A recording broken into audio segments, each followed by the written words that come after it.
కాశ్యాంత మరణం ముక్తి అంటారు కదా, ఇందులో ఉన్నటువంటి అంతరార్థం ఏంటో తెలియజేస్తారా?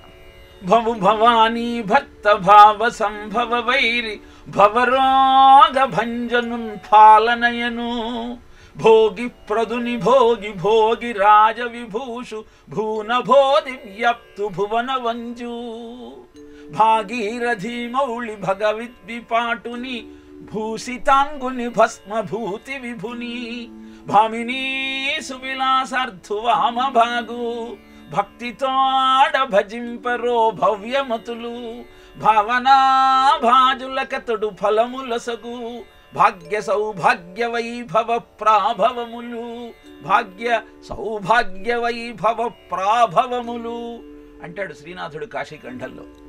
కాశీ అంటే అద్భుతమైన క్షేత్రం. ప్రళయకాలంలో కూడా తన త్రిశూలం మీద ఆ కాశీ పట్టణాన్ని కాపాడి అక్కడున్న వారిని చల్లగా చూస్తాడు సదాశివుడు. మొత్తం భూమండలంలో మొట్టమొదట ఆవిష్కరింపబడిన క్షేత్రం కాశీ క్షేత్రం.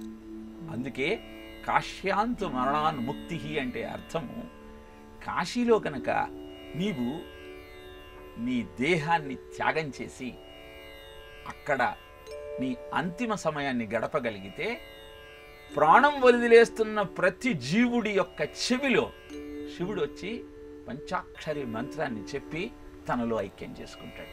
అదే కాశ్యాంతు మరణాన్ ముక్తి.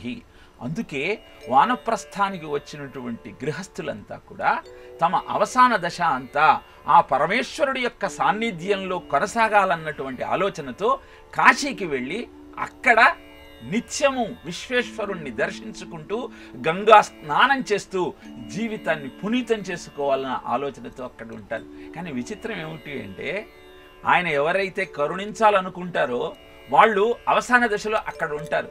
చాలా కాలం అక్కడ ఉండి ఏదో ఒక్కరోజు వాళ్ళకి అనిపిస్తుంది ఇంటికి వెళ్ళి మా వాళ్ళని ఒక్కసారి చూసేద్దామని. అప్పుడు వాళ్ళు స్వగ్రామానికి రాగానే అక్కడ ఆ సదాశివుడు తన లీలను ప్రకటిస్తాడు.